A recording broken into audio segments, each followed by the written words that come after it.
All right, let's get going on your percent increase and decrease spicy video. This video will show you how you can create an expression that will allow you to find a new total based on a percent increase or decrease. As always, it's a good idea to have this note sheet out while you're watching this video. We are going to be in this upper left-hand corner right up here, where it says percent increase and decreased worked examples. If you've already got some stuff written down because you watched the medium, make sure you got a little bit of room, or if you need to, you can also go onto the back side of the page and add some notes there. So how do we find that new total? So if you are given an increase or decrease, you can use that percent to create an expression that finds the new total. For instance, if we are given a percent increase, we are going to take that percent, change it into a decimal, and add it to 1, and take that result and multiply it by our original amount. So for instance, if we have a 20% increase from our original amount, we would do 1 plus 0.2, which gives us a new number of 1.2. We would take this number, the 1.2, and multiply it by our original amount. So if our original total was, let's say, $30, we would do 1.2 times 30. And whatever that is would give us our new total after the 20% increase.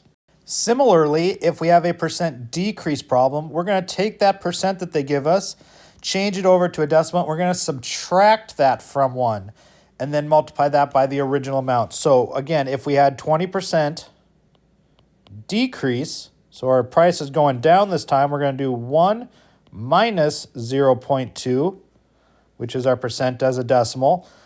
That would give us a result of 0.8. So from our previous number, we used $30 as our original amount. We would do 0.8 times 30, which is some number we don't know, but we would use a calculator to figure that out. Now that brings us to our first example. This is a problem that looks very similar to ones you'll see on the Delta Math Spicy edition. You are not actually going to find the new total. You're just going to figure out what you're multiplying by to get the new total. So let's start with this one. We have Omar was at a restaurant for dinner when the bill came. He wanted to leave a 34% tip. What number should he multiply the cost of the meal by to find the total plus tip in one step? So our important information is this 34% and the fact that it's a tip. Now a tip means we're going to add that on to our previous cost.